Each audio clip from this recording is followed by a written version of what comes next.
امشب در 24 خبر فوری توافق ایران و آمریکا برای تبادل احتمالی شهروندان زندانی و دسترسی تهران به حدود 6 میلیارد دلار دارایی بلوکه شده.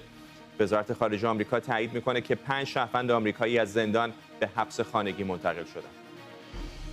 نسخه بومی شده پهپاد شاهد در روسیه، مسکو گران 2 رو با قطعات ساخت شرکت‌های غربی تولید میکنه. و گزارش‌های تازه درباره استفاده طالبان از کمک‌های بین‌المللی برای افغانستان. رئیس کمیته روابط خارجی مجلس آمریکا اون رو نفرت انگیز خونده. از واشنگتن دی سی این 24 است با فرداد فرحزاد. این یک خبر فوری است. بینندگان ایران اینترنشنال در ایران و سراسر جهان سلام و وقت بخیر. برنامه رو با خبری فوری شروع می‌کنیم. ایالات متحده برای آزادی 5 شهروندش از ایران با جمهوری اسلامی به توافق رسیده. قرار آزادی اونها در مقابل آزادی چند ایرانی زندانی در آمریکا و آزادسازی حدود 6 میلیارد دلار از پول‌های بلوکه ایران صورت بگیره. فعلا 5 زندانی دو تابعیتی از اوین به حبس خانگی منتقل شدند. سیامک نمازی، عماد شرقی، مراد تاهباز و یک دانشمند و یک بازرگان دیگه از جمله افراد هستند. وزارت خارجه آمریکا با تایید این خبر گفته به تلاشش برای آوردن این افراد به خانه ادامه میده. همکارم آرش علایی از کنگره آمریکا با ماست با جزئیات بیشتر. آرش. خب خبر زوایای زیادی دارد. شما مطلعش رو خوندی. بله، این اخبار رو ما داشتیم تعقیب می‌کردیم در ایران اینترنشنال. نه تنها ما، مدت هاست مطبوعات آمریکایی خبر میدهند از مذاکرات پشت پرده و سیکرت بین دولت بایدن و جمهوری اسلامی برای آزادی گروگان‌ها. NBC نیوز که میگوید از فوریه امسال، یعنی تقریبا از 5 ماه پیش روی این گزارش بوده است و تعقیب میکرده 5 نفر ایرانی آمریکایی که در ایران زندانی بودند یا به قول خیلی ها گروگان بودند. یادمون نره که جمهوری اسلامی تقریبا تمام این افراد رو به ادعاهای واهی دستگیر میکند، دسترسی اونها رو به وکیل محدود میکند، به خانواده اونها اجازه نمیدهد که دسترسی داشته باشند و با عزیزانشون صحبت کنند. اینا به نظر خیلی ها گروگان هستند در آمریکا. در مقابل شما میشنوید که قرار است تعداد نامعلومی از زندانیان جمهوری اسلامی در آمریکا آزاد شدن. خودش یک زاویه این داستان است. قرار هست که کسی بیان در آمریکا دستگیر کنن، فردا شما میدونید مدت ها باید برن تحقیق کنن، FBI درگیرشه، پلیس درگیرشه، باید برن دادگاه، مدرک رو بکنن، مرحله به مرحله اون طرف حق داره اون مدارک رو بررسی بکنه، بگه نه مثلا بزنه زیرش به کار من نیست. تمام این مدت داستان ادامه دارد، مدت ها اینا میرن دادگاه. جمهوری اسلامی اینجوری نیست، طرفو دستگیر میکنن میذارن تو زندان، به زور میگن اینو امضا کن، امضا نکنی رنگ آزادی رو نخواهید دید. چیزی که ما در مورد بعضی از این زندانیان دو تابعیتی شنیدیم. این یه بخش داستان هست. بخش دیگرش این هست که الان وکیل این خانواده ها، حداقل در مورد آقای نمازی و تاهباز و شرقی، با احتیاط دارد صحبت میکند. آقای جسنر میگوید که فعلا این قدم اول هست در یک پروسه که چندین مرحله خواهد داشت. فعلا این 5 نفر آمدند، میگویند به حبس خانگی، ولی مطبوعات آمریکایی میگویند در یک هتلی هستند، جلوشان مأمور وجود دارد. فعلا در این هتل در مرکز تهران نگهداری میشوند و بعد هم قرار است 6 میلیارد دلار پول بلوکه شده ایران در کره جنوبی بیاد به یک حسابی در قطر. اونجا قطری ها رو نظارت داشته باشند. جمهوری اسلامی قول داده است که بخواد این پول ها رو بیاد در مواردی مصرف کنه که آمریکایی ها انسان دوستانه تشخیص بدهند. و تمام این داستان ها رو وقتی شما میذارید کنار هم، تمام این موقعیت ها رو جمهوری اسلامی چند سال است که دارد. یعنی این پول که خب پول امریکایی ها نیست، پول جمهوری اسلامی است که از فروش نفتش به دست آمده است. مدت هاست آمریکایی ها میگویند که این پول رو شما قول بیاید بدید که خرج تروریست نمی‌کنید، نمی‌ریزید به حساب سید حسن نصرالله یا هشت شعبی یا جای دیگه، بیاید این پول ما میذاریم زیر یک حسابی شما ازش استفاده کنید. یعنی دولت بایدن واضحاً به نظر نمیاد امتیاز آنچنانی داده باشه. البته ما هنوز جزئیات این توافق رو نمیدونیم. از طرف دیگر این که این مسئله که 6 میلیارد دلار در میان هست، شما میتونید مطمئن باشید که اینجا در کنگره آمریکا جمهوری خواهان به محض اینکه هفته بعد برگردن، الان سنای آمریکا در تعطیلات است، به محض اینکه برگردن دولت بایدن رو محکوم خواهند کرد، فشار خواهند آورد بهش در مورد این پول که این پول الان به جیب ملاها می‌رود و چه خواهد شد و چه خواهد شد. از طرف دیگر هم در نهایت اون چیزی که تجربه شخص بنده میگوید در این موارد، به جمهوری اسلامی تا لحظه آخر نباید اعتماد کرد. جمهوری اسلامی در چند مورد دیگری که میخواست زندانیا را آزاد کنه، یادمون هست اون موقع مثلا جیسن رضاییان نبردن حبس خانگی، صف آوردنش از اوین تو فرودگاه، یه مدت تو فرودگاه معطلی دادن تا هواپیمایی که 1.6 میلیارد دلار پول بود نشست، پولها رو شمردن که مطمئن شن همش درسته، بعد این بنده خدا رو گذاشتن تو هواپیما بخواد بیاد. بنابراین این یه مرحله‌ای که اضافه شده است. من امیدوارم همه این زندانیان آزاد بشن، ولی به جمهوری اسلامی هیچ اعتمادی نمیشه کرد. بخش آخر هم سوالی است که مریم رحمتی خبرنگار ما از وزارت خارجه پرسیده است در این مورد. از لحن پاسخ وزارت خارجه چیزایی میشه دستگیر ما بشود. یه جوری صحبت کرد از وزارت خارجه که انگار اونها هم به تازگی این خبر رو شنیدن. گفتن در پاسخشون به مریم رحمتی که اونها هم خوشحال شدن وقتی شنیدن اخباری که این افراد الان اومدن به حالا حبس خانگی یا در هتل هستند.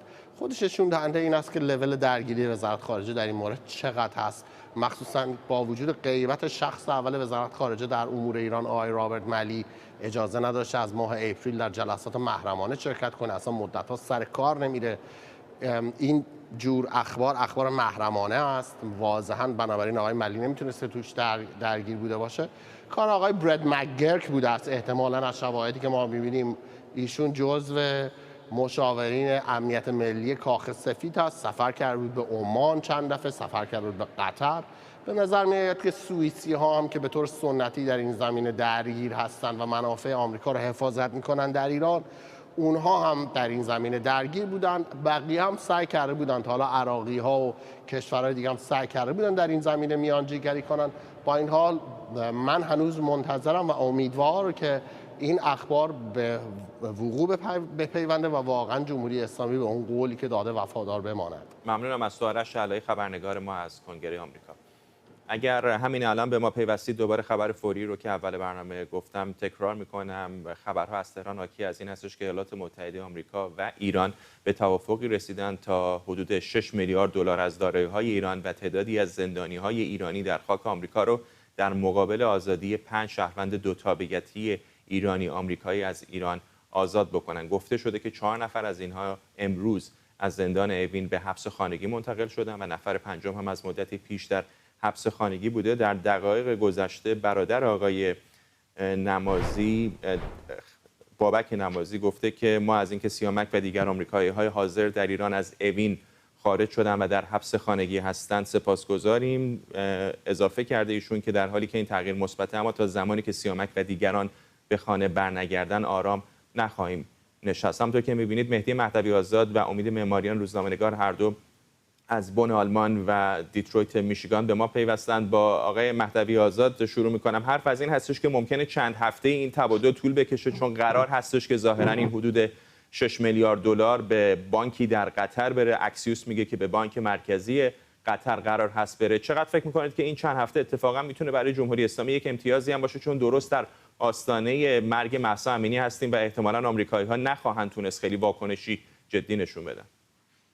بله، اول بگم که الان حدود 1 سال هست، این از پارسال همین موقع که ابراهیم رئیسی گفت ما آماده تبادل هستیم، اینها چند بار گفتن پول کره شمالی، پول ما در کره جنوبی آزاد شده، این 7 میلیارد دلار، و خب آخرش مجبور شدن معامله بکنن. ولی متأ تا دیروز میگفتن 7 میلیارد دلار، حالا شده 6 میلیارد دلار. اونطور که اخبار میگه قرار بوده که این در واقع این توافق در ماه مارس، من در یکی دو گزارش در ماه مارس نهایی شده بوده، بعضی میگن فوریه. اونجا میگن در اون مقطع یک نفر تازه، در واقع یکی از این 2 نفر آخر که اسامیشون اعلام نشده توسط جمهوری اسلامی بازداشت شد و همین در واقع مذاکرات رو معلق کرد و عقب انداخت. قرار هست که پولی که در کره ما داریم تبدیل به یورو بشه. من در خبرگزاری داخلی ایران میگن که به نقل از منابع داخلیشون گفتن که این پول تبدیل شده به یورو. منطقاً اگه قرار باشه دولت‌ها پشتش باشن، انتقال این پول به قطر کار سخت نیست، کار دشواری نیست. اون چیزی که من از جمهوری اسلامی میفهمم، فقط نفس انجام توافق کافی نیست. به نظر میرسه که در لحظات آخرش هست. بنابراین اگر چیزی ها عوض نشه، علی خامنه‌ای خوابنما نشه یا در طرف مقابلش کسی چیزو به هم نزنه، منطقاً توافق انجام میشه و چند هفته هم طول نخواهد کشید. آقای معماریان، به نظر میاد که یه گرهی در مذاکرات پیش آمده. به نظرتون چه اتفاقی افتاد الان که ایران داره 5 نفر رو آزاد میکنه؟ به نظر من دلایل مختلفی میتونه داشته باشه. یکی مسئله عمده‌اش این است که به هر حال جابجا کردن این پول کار سختی است، به هر حال مستثنا کردن این از رژیم تحریم‌ها، ماجرا اوفک و اینها، به هر حال این خودش از نظر لوجستیکی و کاغذبازی اینها وقت میبره و اون چیزی گفتن 4 تا 6 هفته به نظر من منطقی است از زمانی که اقدام کنن برای اینکه این کار یعنی پول منتقل بشه تا زمانی که به بانک مرکزی قطر برسه. خب این طول میکشه. از نظر کلی من فکر میکنم به هر حال جمهوری اسلامی در طی 2 سال گذشته بارها همونطور که آقای مهدوی کیا اشاره کردن بهش در طی 2 سال گذشته بارها مهدوی آزاد، مهدوی کیا فوتبالیست، بله هر دوتاشون هم دوست داریم، آقای مهدوی آزاد، در طی 2 سال گذشته بارها اشاره کردیم که این پول آزاد خواهد شد و باعث در واقع استهزاء محافل مختلف شده که خب پس این پول چی شد که داره آزاد میشه و هنوز نشده. بنابراین از نظر اقتصادی دولت تحت فشار است، ارزی که وارد کشور بشه. در حوزه غذا و نمیدونم دارو اینها ما هر روز در روزنامه‌ها میخونیم که خبرهای مختلفی مردم در حال رنج هستن و جمهوری اسلامی در واقع نمیتونه خودش رو قایم کنه پشت این مسئله که تحریم‌ها باعث درد و رنج مردم هست، چون مسیرهای مختلفی برای جمهوری اسلامی باز هست. همین که توافق هسته‌ای رو بپذیره و تحریم برداشته بشه، همین که در خصوص برخی از این موارد میتونه جمهوری اسلامی در واقع پولی که در کشورهای دیگه در واقع بلوکه شده داره رو برای غذا، برای دارو، برای تجهیزات پزشکی و موارد دیگه دریافت کنه. کما که این کار داره از طریق هند انجام میده، کما که این کار داره از طریق ترکیه انجام میده و الان از طریق قطر این کار رو خواهد کرد. و به نظر من در مجموع آقای مهدوی آزاد اشاره کردن که یعنی آمریکا، فکر کنم آقای علایی بودن گفتن که امتیاز چندانی به ایران داده نمیشه. من فکر می‌کنم واقعا برای جمهوری اسلامی یک، با اینکه فکر می‌کنن یکی از ابزارهای سیاست خارجیشون همین گروگانگیری هستش و هر چند وقت یه بار مثلا چند میلیارد دلار پول میگیرن،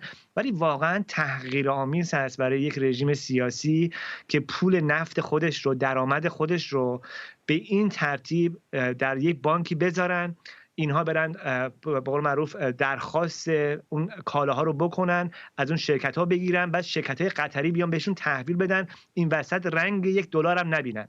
یعنی به نظر من در مجموع این کار واقعا تحقیرآمیز هست و علیرغم این همه اردولم بردولمی که میکنن و کوری کوری که میخونن تو این حوزه سیاست خارجی، به نظر من اون چیزی که گرفتن واقعا تحقیرآمیز هست. البته خوشحال هستیم که این افراد برمیگردن به کنار خانواده هاشون. آقای مهدوی آزاد، زمانبندی این توافق رو هم معنادار می‌بینید یا فکر می‌کنید تصادفی هستش که افتاده به سالگرد اعتراضات؟ بذارید من یه سری طولانی حرف بزنم، دفعه پیش کم حرف زدم. آقای محسن رضایی بوده 10 دهه قبل یه مصاحبه داره، میگه اگه آمریکایی‌ها بخوان نمی‌دونم ما رو اذیت کنن، ما یه تعداد سرباز آمریکایی، یه تعداد آمریکایی میگه، یه تعداد آمریکایی گروگان میگیریم، بعد میگه هر کدومش $1 میلیارد میفروشیم، بعد میگه شاید هم بیشتر، بعد میگه مشکلات اقتصادیمون هم حل میشه. الان شما اگر در ذهنیت حکومت، ذهنیت خشک و تنگ و بسته خنگ مقامات حکومتی برید، احتمالاً پیش خودشون میگن آقا نگاه کن 5 تا سرباز آمریکایی دادیم، 5 تا آمریکایی دادیم، $6 میلیارد گرفتیم، بیشتر از $1 میلیارد گرفتیم. این واقعا ابلهانه ترین نحوه محاسبه، ابلهانه ترین نحوه حکمرانی است، ابلهانه ترین نحوه نگاه به دنیاست. اولا من خیلی متاسفم یک کشوری مثل ایران تمام این همه سیاست خارجی رو جمع میکنه واسه $5 میلیارد، $6 میلیارد. متاسفم که به این فلاکت رسیدیم که $6 میلیارد هم در کره جنوبیه و کشور محتاجشه، همه لنگ اون هست. اینو مقایسه کنید با آماری که دیروز پیروز منتشر شد از آمار سود 3 ماهه فلان شرکت آمریکایی. ببین اصلا چه عدد ناچیزی است برای کشوری مثل ایران، مخصوصا با این منابعی که داره. تمام سیاست خارجیمون شده این. ضمن که همین $6 میلیارد، قبلا میگفتن $7 میلیارد، یک سال دارن مثل اون داستان کوزه‌گر سرش رویا میبافن و بعد نهایتا در قبالش گروگان گرفتن، برای گرفتن این پول به قول خودشون گروگان گرفتن، حیثیت خودشون رو بردن. اگه گروگان نمیگرفتن اصلا این مشکلات پیش نمیومد و حالا دارن پوز آنچنانی میدن، پوز برنده بودن میدن، در حالی که به روایت معماریان دقیقاً هم دارن میگن دقیقاً همینطور. رنگ این پول هم نمیبینن، یعنی به نحو تحقیرآمیز این پول میره دست یک کشور دیگه و اینا قرار هست برای موارد بشردوستانه استفاده کنن. این در واقع میدونید مجسمه بدبختی است که سیاست خارجی ایدئولوژی یک سر ما آورده، کوچک و تنگ و حقیر کرده همه چیز، همه ابعاد کشور. از این 6 میلیارد دلار که همه اقتصاد ایران الان منتظرشه بلکه بیاد یه تنوع، یه چیزی ایجاد بکنه، تا نحوه نگاه به دنیا، تا شکل محاسبات. اگر جمهوری اسلامی به جای لات‌بازی، به جای گروگانگیری، به جای تهدید کردن، خب مثلا هر کشور دیگه زندگی میکرد، اصلا کار به این تحریما نمیکشید که حالا واسه این 6 میلیارد دلار لنگ 6 میلیارد دلار باشه، کی واسه این 6 میلیارد دلار بره گروگان بگیره که حالا بخواد پیروزی رو در چنین چیزهای حقیری توصیف بکنه. اینکه آیا ربطی به سالگرد انقلاب مهسا داره یا نداره، از طرف ایرانی ممکن هست موثر بوده باشه، از طرف آمریکایی نمیدونم، ولی از طرف آمریکایی میدونم ربطی حتما به منازعات سیاسی داخل آمریکا میتونه داشته باشه، ربطی به حتی رقابت انتخاباتی در آمریکا میتونه داشته باشه. راستش بخواید از نظر من این امتیازی که آقای بایدن به جمهوری اسلامی داده، یه روی سکش روی دیگه سکش تجهیزات و چیزای نظامی است و لوجستیک نظامی است که اخیراً در خلیج فارس اونا رو آورده و بخش بزرگی از این رو نه هدفش رو نه مهار سپاه پاسداران بلکه داشتن برگ برنده آقای بایدن در انتخاب ریاست جمهوری میدونم. برای مجموعاً میخوام بگم آدم باید بزنه تو سرش که از نگاه حکومتش اینقدر سیاست خارجی و اقتصاد و همه چیز ما حقیر شده، در نگاه جهانیان اینقدر بی‌آبروییم، از نگاه کشورهای قدرت‌های بزرگ هم یه برگ بازی خیلی کوچیکی واسه که در منازعات انتخاباتی یا سیاسیشون البته از اونها مشروعه بتونن مثلا برنده بشن یا بازنده بشن. آقای معماریان، فارغ از اینکه این افراد چه زمانی از تهران به سمت دوحه و بعد از اونجا به آمریکا منتقل بشن، چقدر دستاورد بزرگی است به نظرتون اینجا در داخل آمریکا برای آقای بایدن؟ احتمالاً اینها وارد آمریکا خواهند شد، شاید برن به کاخ سفید. یک کارت برنده است در این رقابت‌های انتخاباتی برای آقای بایدن، اینطور نیست؟ کاملا همینطور هست، چون از زمانی که آقای بایدن به کاخ سفید اومدن، موضوع آزاد کردن شهروندان آمریکایی رو در کشورهای مختلف به عنوان یکی از سیاست‌های دولت خودشون در حوزه سیاست خارجی انتخاب کردن. ما از آن زمان شاهد هستیم یک نفر از یک فعال حقوق بشر در رواندا آزاد شده، بازیکن مشهور بسکتبال زنان آمریکایی که در روسیه بازی می‌کرد، ایشون آزاد شده با یک کسی که قاچاقچی اسلحه بود، حتی معاوضه‌اش کردن کلامی که خیلی بحث ایجاد کرد. در خصوص شهروندان دو ملیتی ایرانی آمریکایی هم به هر حال فشار زیادی بوده و قطعاً مسئله هستش که مورد توجه خواهد گرفت در حوزه دستاوردهای سیاست خارجی آمریکا. ولی این که مثلا به ایران هم پول نقد نداده به نظرم خیلی مهم هست. دولت آقای اوباما خیلی مورد انتقاد قرار گرفت برای اینکه پول نقد رو گذاشت کف دست مقامات جمهوری اسلامی و از این جهت هم خیلی از ایرانی ها به این مسئله انتقاد داشتن که خب این پول نقد رو ایران میبره میده دست کسانی که در منطقه هستن و بهشون برای کار دیگه استفاده میکنن، از حزب الله، حماس اینا گرفته تا جای دیگه و دست مردم نمیرسه.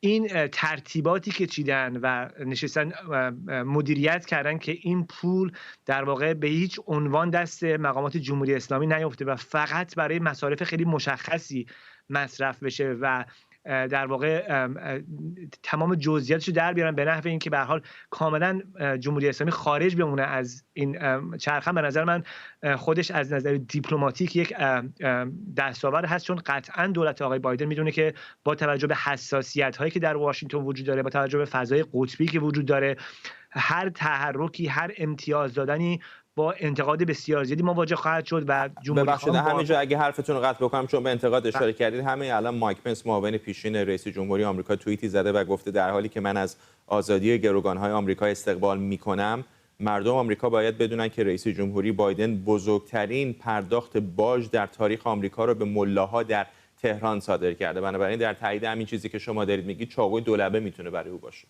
ولی ببینید این به نظر من صرف نظر از که شما جمهوری خواه باشید دموکرات باشید واقعا خلاف واقع هست. جزئیات خبر نشون میده که هیچ پولی به دست جمهوری اسلامی نخواهد رسید و اگر جمهوری اسلامی بخواد در این 4 تا 6 هفته آینده پشتک بزنه و کارهای دیگه بکنه و این قرارداد در واقع این توافقنامه رو اجرایی نکنه، جلوی مردم ایران وای میسه. مردم ایران در واقع ازش خواهند پرسید که شما این فرصت رو داشتین که این پول رو باش دارو بخرین، باش غذا بخرین، باش تجهیزات پزشکی بخرین که مردم رنج نبرن. چرا این کارو نکردیم؟ بنابراین یک سیاستی رو اعمال کردن، یک تنظیماتی رو به نظر من تعبیه کردن که میگم از یک طرف تحقیرآمیز هست برای جمهوری اسلامی که همه اردولن بردولن میکنه، از طرف دیگه کاملا در واقع میره به سمت این که این کمک، این پولی که آزاد میشه یک جوری مصرفش فقط به دست مردم ایران برسه. هرچند جمهوری اسلامی در یک شرایطی هست و آدماش توی یک فضایی زندگی میکنن و کار میکنن که ممکن از همین هم سوء استفاده هایی بکنن، این قطعا یک مسئله هستش که نباید نادیده گرفت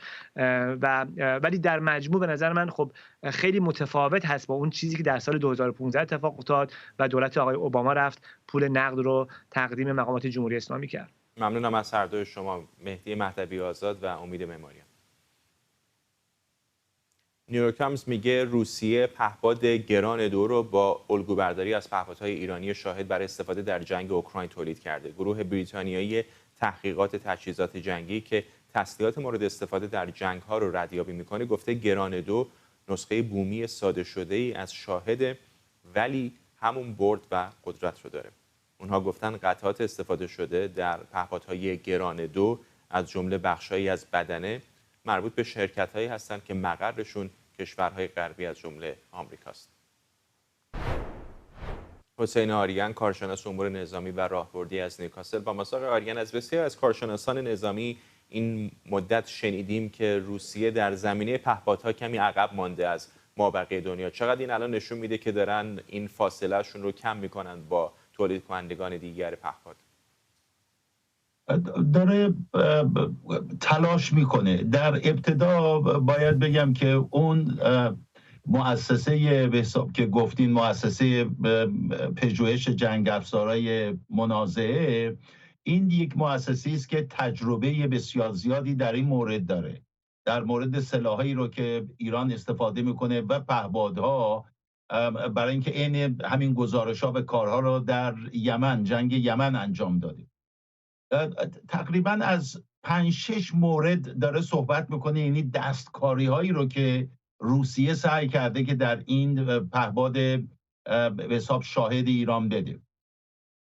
میدونیم که در فوریه 2022 آمریکا تحریم هایی رو علیه روسیه اعمال کرد که دسترسیشو محدود بکنه در حیطه صادراتی به سمیکانداکترها، یعنی نیمه رسانه‌ها، کامپیوتر، وسایل لیزری، مخابراتی، ولی به نظر میرسه که واقعا اینا مؤثر نبوده.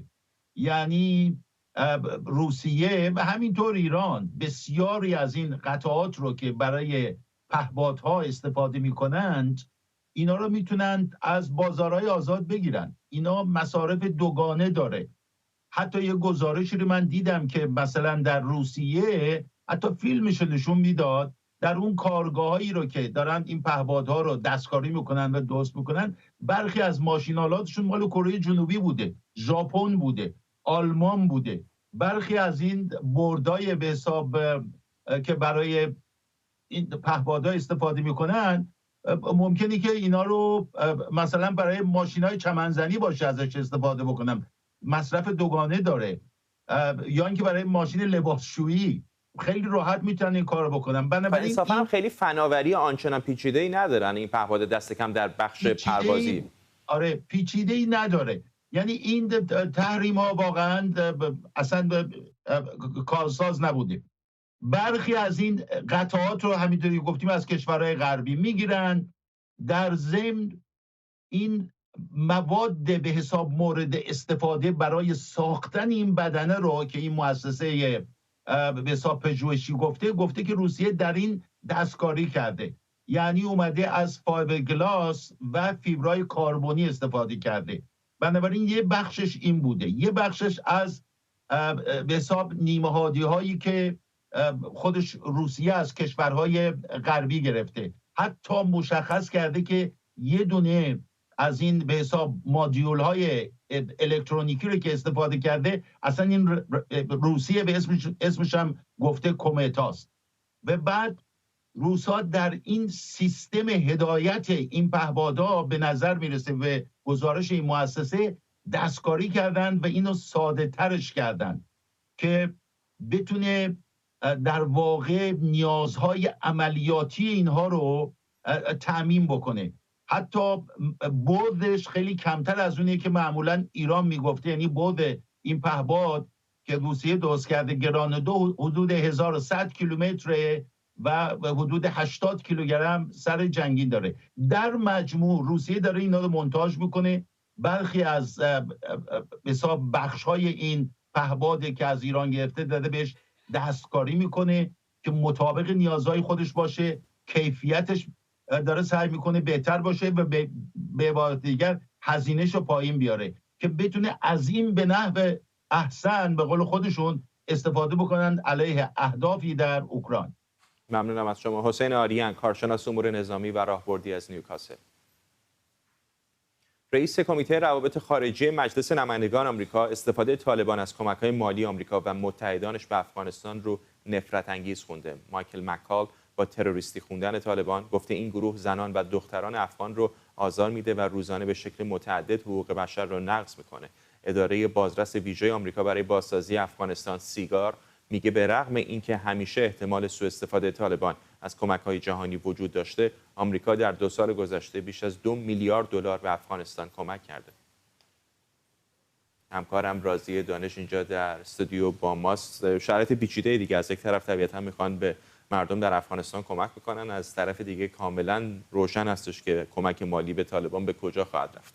دقیقاً همینطور که مکال اشاره کرده و این گروه رو یک گروه تروریستی خونده و گفته که پول‌هایی که به عنوان مالیات از مردم ایالات متحده جمع‌آوری میشه و برای کمک مردم افغانستان فرستاده میشه، این پول رو گروه‌های طالبان میگیرند، گروهی که از یک طرف داعش رو در کنار خودشون دارند و تمویل کننده مالی این گروه‌های تروریستی هستند، از طرف دیگه دختران و زنان افغانستان رو آزار اذیت میکنن و اقلیت‌های مذهبی رو دارن اذیت میکنن و در 4مین مورد هم موارد متعدد نقض حقوق بشر رو در خودشون دارن.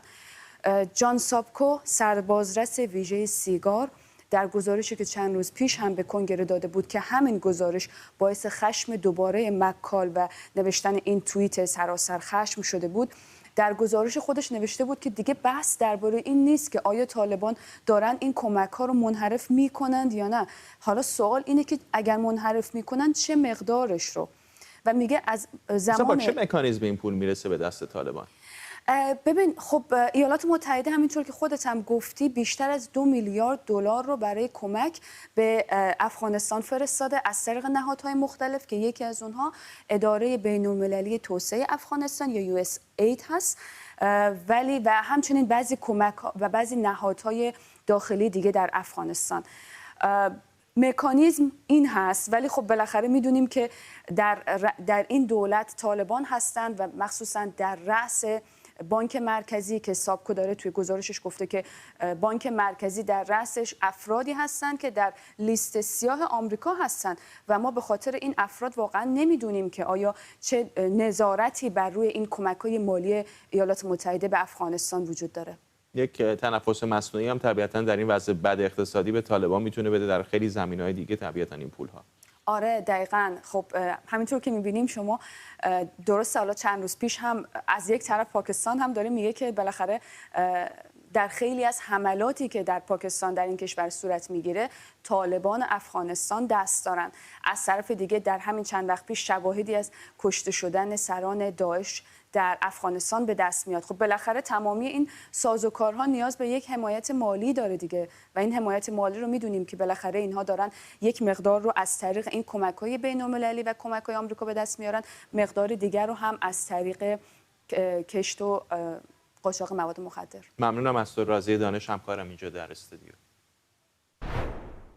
دولت چین در واکنش به فرمان بایدن برای محدود کردن سرمایه‌گذاری‌های آمریکا در چین میگه این دستور زورگویی اقتصادی. دیروز بایدن فرمان اجرایی رو امضا کرد که بر اساس اون سرمایه‌گذاری شرکت‌های آمریکایی در حوزه فناوری‌های پیشرفته و حساس در چین محدود و مشروط به نظارت دولت آمریکا میشه. در متن این فرمان آمده که پیشرفت کشورهایی از جمله چین در توسعه نیمه رسانه‌ها و همینطور پردازش کوانتومی قدرت اونها رو برای انجام فعالیتایی که امنیت ملی آمریکا رو تهدید میکنه بسیار افزایش میده. فرمان تازه بایدن در ادامه قوانینیه که آمریکا حدود 10 ماه پیش با هدف کنترل صادرات تراشه و نیمه رسانه‌ها به چین اعمال کرد. اقدامی که در واکنش به اون چین حدود 1 ماه پیش صادرات گالیوم و ژرمانیوم، 2 فلز کلیدی برای ساخت نیمه رسانه‌ها رو محدود کرد. مهدی سارمیفر، روزنامه‌نگار علم و فناوری از رجاینه کانادا با ماست. آقای سارمیفر، میدونم که بالاخره سرمایه‌گذاری‌های آمریکا طبیعتاً مهم هست، ولی خود چین هم کشور فقیری از نظر بازار سرمایه نیست. چقدر فکر می‌کنید که این محدودیت‌هایی که دولت آمریکا اعمال داره میکنه میتونه عقب برونه یا کند بکنه پیشرفت‌های چین رو در زمینه‌های مثلا پردازش کوانتومی؟ بله، ببینید درسته که چین در این زمینه از لحاظ تکنولوژی عقب نیست، ولی از لحاظ دانش و تسلط به اون تکنولوژی، ولی پیاده سازی مسیرهایی که الان داره به طور خاص مثلا پردازشگر H300 انویدیا تحریم شده فروشش به چین و این نقش مهمی در زیرساخت‌های هوش مصنوعی چین داشته و مدل چینی که براش ساخته شده BR100 از اون تراشه‌هایی که به هر حال درسته که ادعا شده که میتونه جایگزین اون بشه، اما به نظر نمیرسه اون محدودیت‌ها رو بتونه پاس بکنه، به خصوص از لحاظ ابعادش و تکنولوژیش. یعنی تا زمانی که چین بتونه اون تکنولوژی‌هایی رو برای ساخت تراشه‌های قوی که گالیوم و ژرمانیوم استفاده میکنند و پیاده سازی کنه در کشور خودش، مدتی تکنولوژی در چین عقب میرونه. با این حال گالیوم و ژرمانیوم فلزهایی هستن که وقتی نگاه میکنیم که چطور وارد بازار شدن و اگه به گذشته اینها نگاه کنیم، اینها برای این استفاده شدن که مصرف سیلیکون باعث شده بود که با پیشرفت تکنولوژی ما نیاز به پردازنده هایی با فرکانس بالاتر داشته باشیم و دیگه سیلیکون جوابگو نبود. با پیشرفت تکنولوژی قاعدتاً از گالیوم و ژرمانیوم هم باید گذر بکنیم. بنابراین یه بخشی از این محدودیت‌ها منجر به روان شدن سرمایه‌گذاری‌ها به بخش‌های تحقیق و توسعه میشه که اثر جانبی اونها تولید مواد جایگزینی که در عین حال که توانایی‌های پردازنده هایی بر مبنای ژرمانیوم و گالیوم رو دارن، آثار بهتری مثلا در زمینه محیط زیست و اینها داشته باشن. بنابراین در طولانی مدت تاثیر خیلی زیادی نداره، ولی خب در کوتاه مدت باعث گرون شدن کالاهای به خصوص لوکس‌تر میشه، چون این نوع پردازنده ها برای کالاهای گرونتر و پیچیده‌تر استفاده میشه. خب بخشی از اونها نظامیه، مثلا پنل‌های هواپیماهای پیشرفته آمریکایی. این رویکرد جدیدی که بسیاری از دولت‌ها مثل چین و آمریکا الان پیش گرفتن، ملی‌گرایی، جلوگیری از صادرات فناوری، حفاظت از صنایع داخلی، در واقع رویکرد برخلاف جهت جهانی شدن دیگه، چقدر فکر می‌کنید که این میتونه به مصرف کننده نهایی در رسیدن به این فناوری‌ها ضرر برسونه؟ بله، قیمت‌ها رو به شدت گرون میکنه و زمان تحمیل کالا رو طولانی‌تر میکنه، چیزی که الان 2 سال ما باهاش مواجه هستیم. ببینید، توجه کنید وقتی به ریشه داستان برمیگردیم، یکی از اون مسائل مسئله پاندمی کووید هست و فراگیری در حقیقت بیماری کووید منجر شد که زنجیره تامین توش در حقیقت اختلال به وجود بیاد، کند بشه.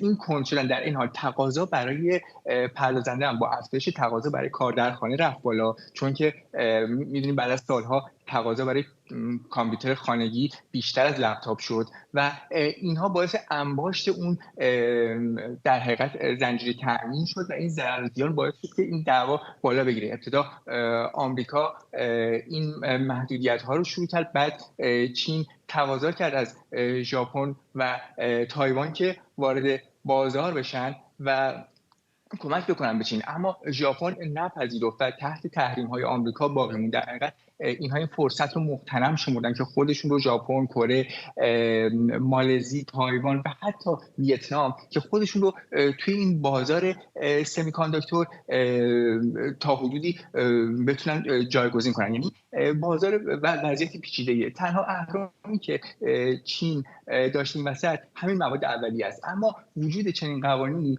2 تا اثر داره. از یک طرف با افزایش قیمت کمک میکنه که بقیه مسیرها یا تکنولوژی‌های شیمیایی برای تولید این مواد در سایر معادن، در کانادا، در ژاپن، در قزاقستان، اینها به صرفه بشن. از طرف دیگه هم مسئله که خدمتتون گفتم، یعنی به هر حال هزینه تحقیق و توسعه رو برای رفتن به سمت تکنولوژی که نیازمند آینده‌ای باشه که از ژرمانیوم هم گذر می‌کنیم رو فراهم می‌کنه. ممنونم. مهدی سارمیفر، روزنامه‌نگار علم و فناوری از رجاینه کانادا. در هاوایی و در یکی از مرگبارترین آتش‌سوزی‌های جنگلی آمریکا در تاریخ معاصر حداقل 36 نفر کشته شدند. آتش‌سوزی‌های فاجعه‌بار در مائوئی خانه‌های زیادی رو در دومین جزیره بزرگ ایالت هاوایی ویران کرده. مکلوی سناتور ایالتی گفته که دسترسی و ارسال کمک به برخی نواحی به خاطر شدت آتش عملاً غیر ممکنه. آنتونیو گوترش به تازگی در رابطه با تغییرات اقلیمی گفته دورانی بدتر از عصر گرمایش جهانی شروع شده. از جان گیبونز فعال محیط زیست پرسیدم چقدر با صحبت‌های دبیرکل سازمان ملل موافقه. بله، فکر می‌کنم آنتونیو گوترش بسیار سریع در این مورد صحبت کرده و جالبه که ارزیابی‌هاش هم از منظر علمی بوده و نه سیاسی. فکر می‌کنم این مسئله بسیار مهمیه که این صحبتاش رو اکثریت قابل توجهی از جامعه علمی تایید می‌کنن. ما در حال حاضر فقط داریم این وضعیت اورژانسی اقلیمی رو بدتر می‌کنیم و وضعیت واقعاً داره از کنترل ما خارج میشه. صنعت سوخت فسیلی به ما پیشرفت‌های تکنولوژی را قول داده بود. اونا به ما قول داده بودن با ترویج تکنولوژی به ذخیره کردن کربن کمک کنن. اما متأسفانه در طی دهه‌ها هیچ یک از این قول‌ها عملی نشدن. شرکت‌های نفتی به طور متوسط کمتر از 1% بودجه تحقیقاتی خودشون رو به انرژی‌های تجدیدپذیر اختصاص دادن. این شرکت‌ها هیچ علاقه‌ای به حل مسئله اضطراری اقلیمی ندارن. در واقع هنگامی که سودهای فوق‌العاده‌ای که اون شرکت‌ها در سال گذشته کسب کردن نگاه می‌کنید، میتونید به راحتی ادعا کنید که اونا هیچ علاقه‌ای به حل مشکلات زیست محیطی ندارن. از قرار معلوم تو این قرن باید به حل خرابی‌های زیست محیطی زیادی بپردازیم. دمای هوا به طور متوسط حدود 1.2 درجه سانتیگراد از دوران ما قبل انقلاب صنعتی بیشتر شده. شاید 1.2 درجه به نظر نمیرسه که زیاد باشه، اما این عدد از آستانه تحمل انسان‌ها بالاتره. این تغییر بسیار خطرناکه. همونطور که در آستانه 1.5 درجه سانتیگراد نزدیک میشیم، سیستم‌های زیست محیطی شروع به فروپاشی میکنن و این چیزی نیست که به طور علمی ثابت نشده باشه. ما باید فوراً وارد عمل بشیم، نباید تسلیم بشیم. مشکل اینجاست که هر 10 درجه سانتیگراد تفاوت اساسی به وجود میاره. هر 10 درجه برای بعضی از ما تفاوت بین زندگی و مرگه. برای برخی به معنای تفاوت بین مهاجرت اجباری و توانایی ادامه زندگی در محیط‌های فعلیشونه. در حال حاضر ما هیچ وقتی برای تلف کردن نداریم، چرا که اگر این کار رو بکنیم خیلی زودتر از اون چه که پیش بینی میشه دمای هوا از آستانه تحمل ما انسان‌ها خارج میشه. اون چرا که هنوز تجربه نکردیم، به خصوص در تاریخ نوین، موج‌های گرمای همزمان در قاره‌های مختلفه. جایی که بیش از 100 میلیون نفر در آمریکا، جنوب شرق آسیا و جنوب اروپا در حال حاضر زندگی تحت هشدارهای موج شدید گرما رو به سر میکنن. ببینید، موج‌های گرما چیز جدیدی نیستن. خشکسالی‌ها تازه نیستن. وقایع بارش بیش از حد هم تازه نیستن. اون چه تازه است شدت، فراوانی و همچنین در برخی موارد مدت زمان اونه. چون ما با چیزی روبرو هستیم به نام بازه‌های گرما. این به این معناه که پدیده‌های هواشناسی پرفراز و نشیب برای مدت طولانی در یک مکان واحد قفل میشن و به جای دیگه‌ای منتقل نمیشن. این بسیار خطرناکه، نه تنها برای انسان‌ها بلکه برای حیوانات و گیاهان که این امر در حال اثرگذاری بر توانایی‌های ما در تولید غذاست. ما در طول همین تابستان در جنوب اروپا شاهد مشکلات بسیار زیادی در تولید غذا هستیم. این به معنی اینه که اگر دست به کار نشیم با گرسنگی منطقه‌ای و جهانی روبرو میشیم. جان گیبونز بود، فعال محیط زیست. پروین نوریون، خواننده ترانه غوغای ستارگان، ترانه محبوب چند نسل، در 85 سالگی درگذشت. پروین سال 1317 در تهران متولد شد و همایون خرم آهنگساز او را به عرصه هنر معرفی کرد. از 2 دهه فعالیت هنری پروین در دهه‌های 30 و 40 خورشیدی بیش از 300 ترانه و آواز از جمله پیک سحری، درد عشق و انتظار و همینطور زمستان برجا مونده. امشب در سر شوری دارم، امشب در دل نوری دارم، باز امشب در اوج آسمانم رازی باشد با ستارگانم. فریبا داوودی، خواننده و مدرس موسیقی از تورنتو با ما. از خانم داوودی، خیلی تلخه نه؟ به نظر میاد یک نسلی از هنرمندان بسیار شناخته شده ایرانی آرام آرام دارن به پایان میرسن.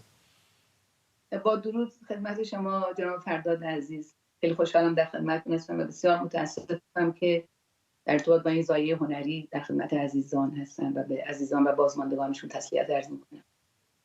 و بسیار سخته و نمیدونم چی باید بگم. بانو پروین واقعا جز نوادر موسیقی ما بودن، جز صداهای خاص و منحصر به فرد. میراثش به نظرتون برای موسیقی ایران چه بود؟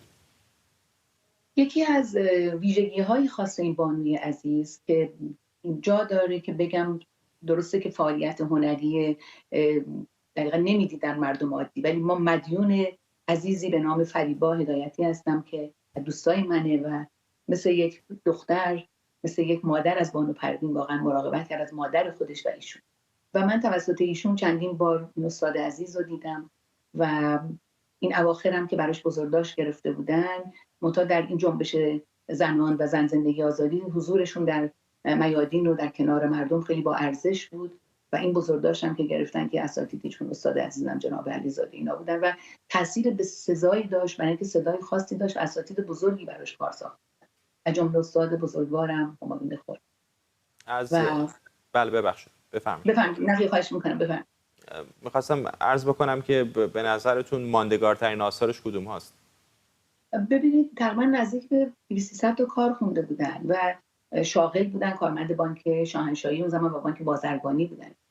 من خودم صداهاشون رو دوست داشتم و تقریبا چون تونالیته صدام صدای آلتویی هست و میخورد کاراشون به من و کارهای پیک سحریشون بود، زمستانش بود، کار قوقای ستارگان مردم بیشتر باش در ارتباطن، ولی اون ترانه‌ای که میگه تو رفتی و دلم غمین شد، اون ویژگی که تحریرهای خاصش بود، حالت خودش بود و ادای کسی رو در نمی آورد و انسان عجیب غریب و شریفی بودن. واقعا من واقعا از اینجا جا داره از فریبا هدایتی تشکر ویژه بکنم که باعث شد بعد از انقلاب ایشون حداقل آزار و اذیتی که اساتید دیگه دیدن نبینن و فریبا واقعا وقت و زمانش رو برای این بانوی گرامی گذاشت. خیلی هم متأثر از ملکل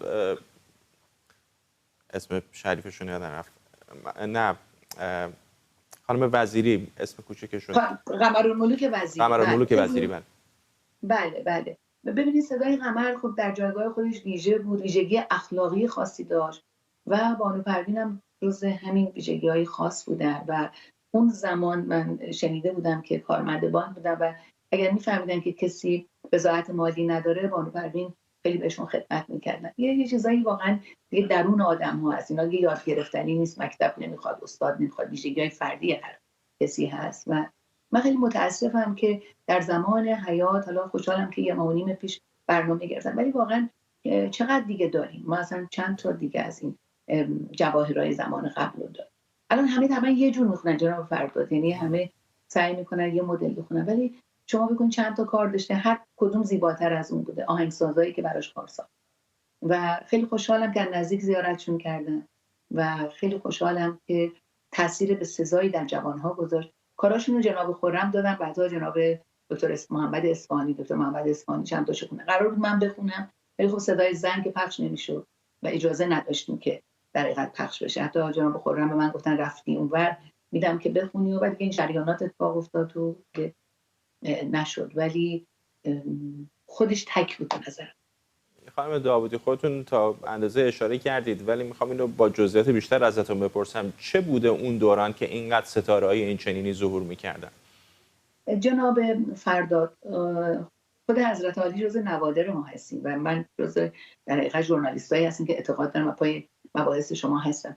ببینید هر کسی خودش بود، آهنگساز برای 1 دان صدا، برای 2 دان صدا، برای هر کسی جای صداش میساخت. شاعر ترانه سرایی میکرد، شعر زنانه مردانه مشخص بود، نه که بگیم مرد و زن جدا، نه، از زبان یک زن شعر باید از زبان یک زن، از زبان یک مادر باشه، مرد همینجور. ولی بعدها خب نه، اولا که خانم ها یه بخش عمده کار صدای زنان بود که اصلا محروم بودن و صدایی شنیده نمیشه. الان هم زیر صدا و در حقیقت میخونن، حالا این فضای مجازی زیاد شده همه دارن میخونن، ولی اون موقع شما میدیدی صداهای ویژه همه منحصر به فرد بودن، هیچ کس ادای اونو در نمی‌آورد، هر کس جایگاه خودش رو داشت، احترام بزرگی و کوچیکی بود. بانو پروین حرمت خود داشت، بانو دلکش بود، همشون حرمت‌های خاص خودشون داشتن و آهنگسازام جای صدای اونا میساختن و همشون هم خواهان زیاد داشتن. با اون نسل بود دیگه. واقعا بعد از انقلاب خب قمرالملوک وزیری الگو بود، ولی همه میخوان مدل قمر بخونن و نمیشه. هیچ کسی نمیتونه مثل قمر کنه، چون قمر ویژه. هیچ کس نمیتونه مثل خانم پریسا بخونه، هیچ کس نمیتونه مثل خانم هنگامه بخونه. منتها الان نه، به مقداری گم شده. الان شما بکنید در همین امروز از تو همه فقط کار خانم پروین رو می‌کنن. آیا قبل شما اصلا پروین رو میشناختین؟ این خیلی دردآوره برای خود منم که خیلی اهل ویترین تبلیغاتی نبودم و زمانه اجازه نمیداد. خب دردآوره دیگه، میدونین.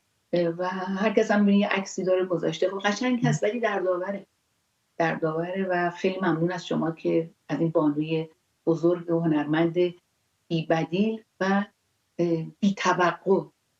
بی‌توقع خیلی ممنون از شما که دعوت ما رو قبول کردید. فریبا داوودی، خواننده و مدرس موسیقی از تورنتو کانادا.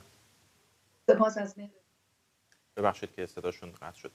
وزارت فرهنگ کویت میگه نمایش فیلم باربی در این کشور به دلیل نمایش صحنه‌های خلاف اخلاق عمومی ممنوعه. همزمان در لبنان وزیر فرهنگ این کشور هم خواسته صحنه‌های مرتبط با همجنسگرایی در این فیلم سانسور بشه. کمیته سانسور سینمایی وزارت اطلاعات کویت گفته این فیلم رفتار غیرقابل قبولی رو تبلیغ میکنه و پیام‌هایی داره که ارزش‌های اجتماعی حاکم بر کویت رو تضعیف میکنه. همزمان وزیر فرهنگ لبنان هم خواسته نمایش باربی ممنوع بشه و گفته فیلم ترویج همجنسگرایی و تضعیف کننده ارزش‌های خانواده است. نصرت بادی، نویسنده و منتقد سینما از استانبول، با ماست. خانم بادی، می‌بینم که خیلی از کشورهای منطقه محدودیت‌هایی وضع کردن. حالا اماراتی‌ها گفتن با یک سری ملاحظاتی احتمالاً در سینمای امارات پخشش می‌کنن، ولی بعضی کشورهای دیگه همونطور که در این گزارش اومده کلاً منع کردن پخش این فیلم بسیار محبوب رو. به نظرتون چرا تا این اندازه حساسیت‌ها زیاد بوده به باربی؟ ببینید آقای فرداد عزیز، این اتفاق برای اولین بار درباره فیلم باربی رخ نداده و پیشتر هم سابقه داشته. اگر فهرست فیلم‌های ممنوعه در کشورهای اسلامی رو مرور بکنیم، با 3 دلیل مشترک مواجه میشیم.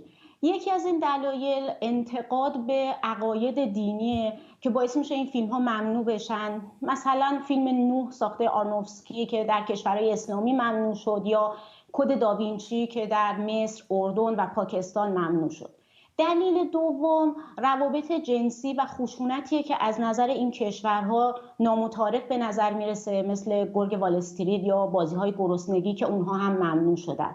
و دلیل سوم ارجاعات به اقلیت‌های جنسیه که پیش از باربی هم ما این رو دیدیم. مثلا در فیلم دیو و دلبر این اتفاق میفته و اون هم دقیقاً در همین فیلم کویت ممنوع میشه. یا فیلم جویلند که نماینده سینمای پاکستان در اسکار بوده در 2023، در واقع اون هم برای اکران دچار مشکل میشه و ممنوع اعلام میشه. یا فیلم دختر دانمارکی که اون هم در کشورهای مثل بحرین، مالزی، کویت و اردن و قطر ممنوع میشه. یا کوهستان بروکبک که در تمام کشورهای اسلامی ممنوع میشه.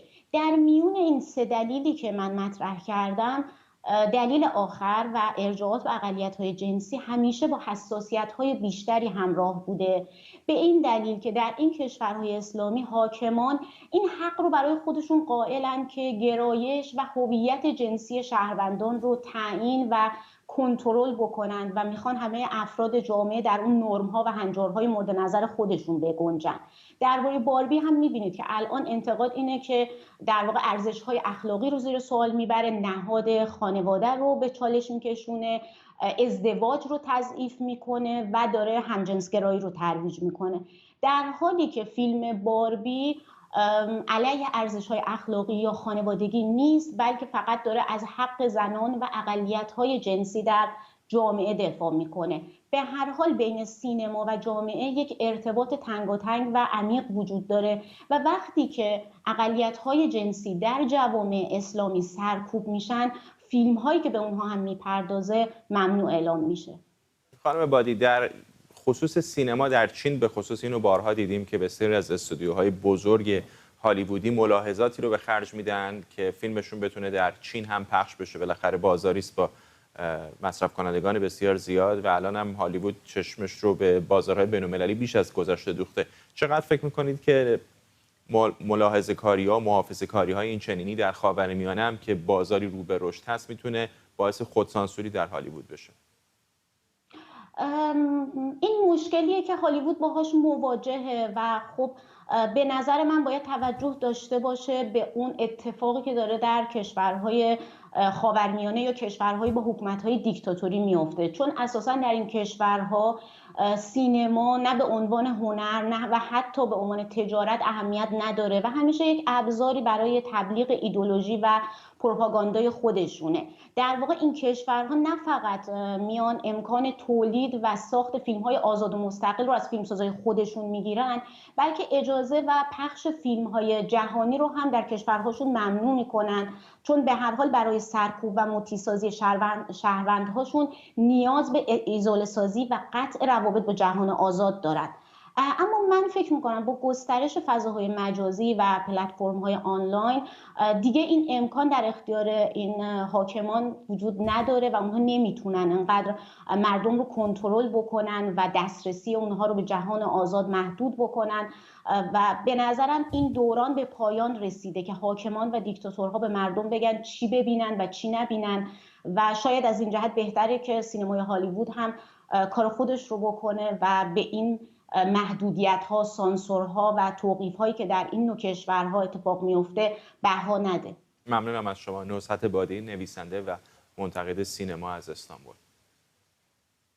هفته‌نامه اکونومیست چاپ لندن در مقاله با عنوان یورش عربستان سعودی به ورزش جهانی ابعاد متفاوتی از سیاست جدید این کشور نفتی خاورمیانه را برای ورود به عرصه مدیریت و سرمایه‌گذاری در ورزش بین‌المللی بررسی کرده.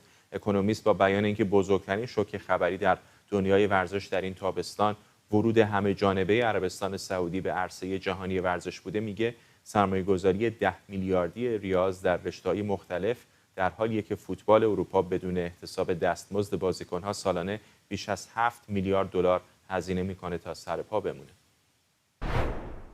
امیررضا امیرشاهی خبرنگار ورزشی از هیوستن تگزاس با ماست. آقای امیرشاهی، این از اون سرمایه‌گذاری‌های بلند مدت هست به گمانم و سعودی‌ها در زمینه‌های مختلف دارن این کارو میکنن. چه در فوتبال می‌بینیم ستاره‌های درجه یک اروپایی رو در تیم‌های مختلفشون استخدام میکنن، چه در ورزش‌های دیگر مثل گلف که هزینه‌های میلیاردی میکنن که بازار رو به تصاحب خودشون در بیارن. درود بر تو فرداد فرزاد عزیز، عرض ادب و احترام به مردم شریف ایران و همکاران در شبکه خوب ایران اینترنشنال.